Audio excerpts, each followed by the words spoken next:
au 104.7 Outaouais. Vous écoutez LP le midi. Comme promis, on le retrouve pour sa dernière chronique de la saison et ça en sera toute une aujourd'hui. Il y a vraiment beaucoup de matériel. Ça survient d'ailleurs au moment où on constate une hausse des cas de COVID-19 au Québec. Donc avec nous, Patrick Filion, microbiologiste et professeur au Cégep de l'Outaouais. Salut Patrick! Salut LP! Alors on va tout de suite éviter une panique collective. Les cas montent, mais pas les décès, ni les hospitalisations. Mais c'est une remontée qui survient au moment où un nouveau sous-variant vient de faire son apparition aux États-Unis. Qu'en est-il, Patrick? On t'écoute. Oui, donc dans la collection des variants et sous-variants, là, prenez ça en note, c'est le BA2.12.1. BA2.12.1. OK, j'ai pris ça en note. Oui, d'ici 2 ans, ça sera plus lisible. Mais ce qu'il faut comprendre, bon, c'est un sous-variant du BA2. Comme tu viens de le dire, là, les cas, oui, vont augmenter. C'est un nouveau variant, donc on n'a pas nécessairement d'immunité contre ce variant-là. Mais là, on est toujours dans la famille d'Omicron, là. C'est encore Omicron, c'est la même gang. Puis jusqu'à un certain point, on voit que ça devient un virus qui se transmet, oui, facilement, mais qui n'entraîne pas de conséquences graves, qui n'entraîne pas d'hospitalisation.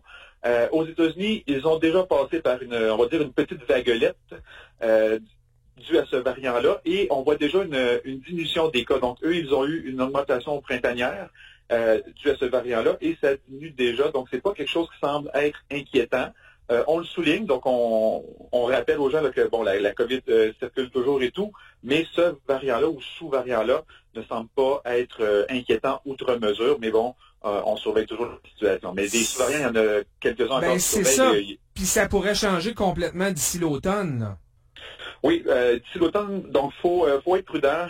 Les variants, d'une fois à l'autre, on ne sait pas si ils vont être plus virulents, plus agressifs. Donc pour l'instant, c'est vraiment une stabilisation.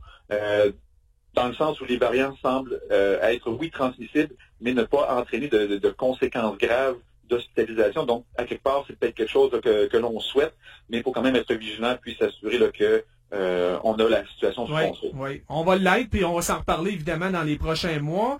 Variole du singe, maintenant, on apprend que le nombre de cas a doublé en l'espace d'une semaine au Québec de 25 à 52. Il commence aussi à y avoir des cas dans d'autres provinces canadiennes. On s'inquiète ou c'était prévisible? C'était prévisible. Ben, c'est surprenant, OK? À la base, qu'on ait autant de cas et que ces cas-là soient aussi répandus, là, non pas seulement au Québec, mais à travers le monde, là, dans certains pays. Donc, c'est une situation un peu exceptionnelle parce que c'est quand même une maladie qui est relativement difficilement transmissible. Donc, ça prend vraiment un contact étroit. C'est pas comme la COVID, là, juste en respirant qu'on peut la transmettre. Donc, il y a une augmentation rapide. Là, c'est à se demander s'il n'y a pas eu un peu de, je veux pas dire de négligence, c'est pas ce que je veux dire, mais peut-être par manque de ressources ou quoi que ce soit, on a peut-être eu moins d'efforts déployés pour la surveillance. Oui, on a baissé la garde un peu pour X raisons. Oui, puis là, ça s'est peut-être propagé plus vite. Mais encore une fois, c'est une maladie donc qui est difficilement transmissible. Donc, si on identifie rapidement les personnes infectées, qu'on peut contacter les personnes qui, justement, ont eu des contacts avec les personnes, donc c'est quelque chose qui, normalement, devrait être assez rapidement circonscrit, même si on voit une augmentation des cas, parce que là, bon, ça peut prendre quelques jours avant que les symptômes apparaissent, donc on a peut-être le temps de transmettre le virus là, avant que nous soyons nous-mêmes là, identifiés comme étant porteurs. Donc c'est normal qu'il y ait une augmentation des cas, mais on n'est pas dans une situation épidémique ou pandémique, là, c'est pas le même type de virus. L'OMS, d'ailleurs, a fait le point hier sur la variole du singe. On parle jusqu'ici là, de 550 cas confirmés dans 30 pays, autres que ceux d'Afrique, là où le virus a toujours circulé. Et on a confirmé que la plupart des cas recensés touchent bel et bien des hommes qui ont eu des relations homosexuelles. Et on demande d'ailleurs du côté de l'OMS là d'élargir effectivement la surveillance, le dépistage aussi. Est-ce qu'on va bientôt demander à tous les hommes homosexuels d'aller se faire dépister ou peut-être même d'aller se faire vacciner, Patrick? Ben non, je ne crois pas. C'est sûr que là, on a une population qui est un petit peu plus ciblée parce que bon, les cas sont retrouvés chez ce groupe de personnes-là.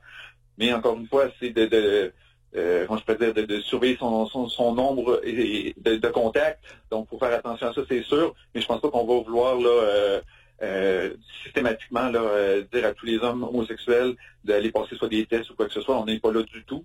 Mais il y a peut-être de l'information à transmettre pour que ces gens-là puissent effectivement le mieux être enseignés puis se protéger le cas échéant. Oui. Mais on n'en est pas là encore. L'autre priorité, c'est de protéger les professionnels de la santé qui sont en contact avec le virus, Patrick.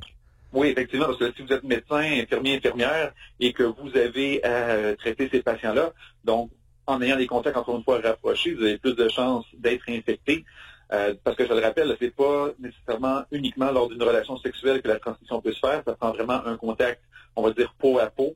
Donc, c'est sûr que dans une relation sexuelle, il y a un contact peau à peau, mais dans d'autres circonstances, ce serait possible. Donc, pour les personnes qui sont en contact direct avec les patients, clairement, ces personnes-là sont exposées. Donc, c'est peut-être justement la sueur, le sang, etc., etc. Oui, c'est ça. Donc, ces personnes-là peut-être devront être vaccinées contre le virus de la variole qui donne une protection quand même assez importante contre la variole du singe.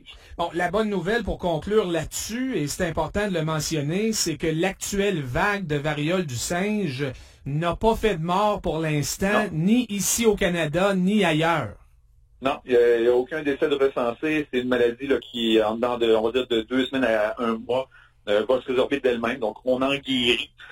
Donc, ça, c'est quand même un très bon signe. Mais c'est ça, faut surveiller parce qu'il y a déjà eu des souches du virus qui pouvaient affecter les gens et entraînaient jusqu'à 10% de décès. Donc là, on est chanceux. Chanceux. On préférait ne pas avoir ce virus-là, mais dans les circonstances, on a une souche qui semble être un petit peu moins virulente. Donc ça, somme toute, c'est une bonne nouvelle. OK.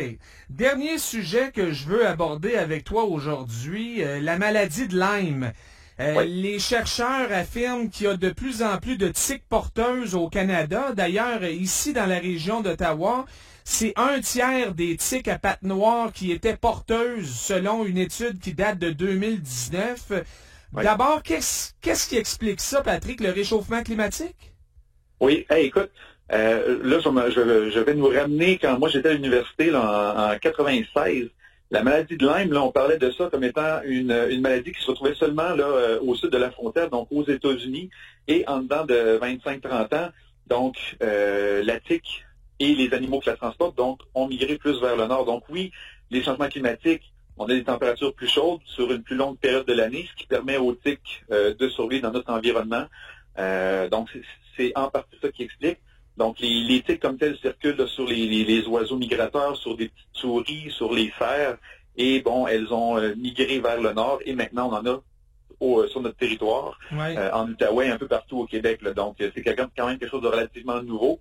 Puis la tique, dans le fond, c'est ça, elle veut vous mordre pour s'abreuver de votre sang et elle vous transmet, en vous mordant ou en vous piquant, la bactérie qui cause la maladie de Lyme. Oui, c'est une maladie à la fois bizarre, mystérieuse et sournoise, qui peut d'ailleurs, dans certains cas, se propager aux articulations, mais aussi au cœur et au système nerveux, Patrick. Oui, c'est une maladie très complexe, maladie aussi très difficile à traiter là, au niveau des antibiotiques, c'est pas évident. Donc, cette maladie-là, souvent, là, si vous voulez avoir une idée, par exemple, des symptômes, là, les premiers symptômes, bon, ça va être des frissons, des nausées, des choses comme ça, des maux de tête. Mais une des caractéristiques, c'est plus facile là, si on est caucasien, donc on a une peau blanche, là, au site de la piqûre, on va le dire comme ça va faire une espèce de cible. Allez googler ça. Un bullseye, comme. Ouais, c'est là que tu as été piqué, c'est vraiment comme une cible. Donc, ça, c'est vraiment les signes parmi les premiers qui vont apparaître. Et par la suite, donc, c'est d'aller voir les médecins, puis juste faire des tests pour savoir si vous êtes positif. Ça peut être assez complexe. Puis les traitements par la suite. Donc, c'est une maladie là qui peut durer des mois, des années. C'est pas quelque chose là comme une grippe ou un rhume duquel on guérit dans quelques semaines. Ça va durer longtemps. Il y en a qui en font des dépressions. C'est non, c'est pas jojo pantoute, là. Non, c'est pas le fun. Puis c'est quelque chose que l'on voit malheureusement de plus en plus. Donc, assurez-vous, là, quand vous allez prendre une marche en forêt, ou même des fois aller voir vos enfants jouer au soccer ou quoi que ce soit, on peut se mettre en répulsif. On peut vérifier aussi si la tique est présente, parce que si on voit la tique et qu'on la retire rapidement, les chances d'être infecté sont moindres. Donc, il faut prendre par exemple une pince à fil, puis aller à la base de la tête, puis retirer doucement, sans twister en bon français la tique. Puis ne versez pas de produit, par exemple du vinaigre ou quoi que ce soit, là, ça va la faire régurgiter, ça va vous injecter encore plus de bactéries. Fait que ça, c'est pas une bonne stratégie. On peut pas l'arroser. Ce qui est bizarre, Patrick, là, il y a un produit qu'on donne aux chiens pour qu'il soit pas mordu par ces tiques-là, mais il n'y a rien de préventif pour l'humain.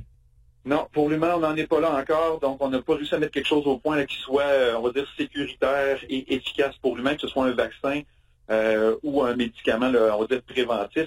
Donc, il y a sûrement des pharmaceutiques qui vont y travailler parce que de plus en plus, malheureusement, on voit les cas qui augmentent. Donc, c'est peut-être quelque chose qui va être développé dans le futur. Mais pour l'instant, nos chiens sont mieux protégés que nous. Oui, puis c'est important de mentionner que on est dedans en ce moment. Là, il y a 2 périodes dans l'année où les tiques sont les plus actives, à l'automne, mais aussi maintenant au printemps. Oui, dans le fond, les mois les moins actifs, c'est les mois les plus chauds, là, on va dire juillet, août. Mais là, présentement, là, c'est la période de l'année, on va dire, où elles veulent s'alimenter et se reproduire. Donc, il faut être d'autant plus vigilant. Merci beaucoup, Patrick. Ça a été un plaisir, LP. Oui, merci pour la collaboration cette saison.